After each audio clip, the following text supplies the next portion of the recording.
আবারও মুখোমুখি আহমেদ আল শারা এবং মার্কিন ৪ তারকা জেনারেল ডেভিড পেট্রাউস। তবে এবার দুজনের পরিচয় ভিন্ন। একজন প্রেসিডেন্ট, অন্যজন জেনারেল থেকে গেছেন অবসরে, কিন্তু তাদের দুজনের রয়েছে ভিন্ন এক ইতিহাস। এক নাটকীয় মুহূর্তের সাক্ষী হল নিউ ইয়র্ক, যে মার্কিন জেনারেল একসময় শারাকে গ্রেপ্তার করেছিলেন। ২ দশক পর জাতিসংঘ অধিবেশনের ফাঁকে সেই জেনারেলের সঙ্গেই একই মঞ্চে বসে সাক্ষাৎকার দিলেন সিরিয়ার প্রেসিডেন্ট আহমেদ আল শারা। ২০০৬ সালে ইরাকে মার্কিন বাহিনীর হাতে বন্দী হয়েছিলেন শারা। তাকে গ্রেপ্তার করেছিলেন মার্কিন জেনারেল ডেভিড পেট্রাউস। এরপর ৫ বছর ছিলেন কারাগারে।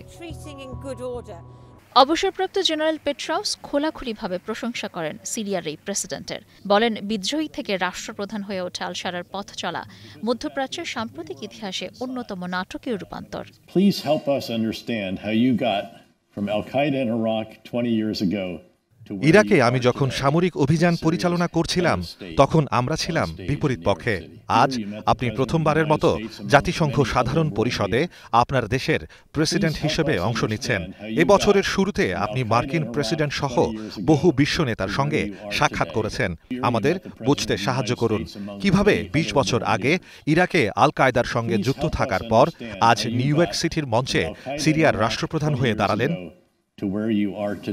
তার এমন মন্তব্যের পর প্রেসিডেন্ট আল শারাও স্মৃতিচারণ করেন। বলেন, অতীতে তারা যুদ্ধ করেছেন, কিন্তু আজ শান্তি ও সংলাপই তাদের পথ।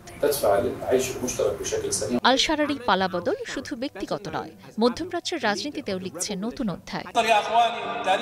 Sabina Sultana, star news.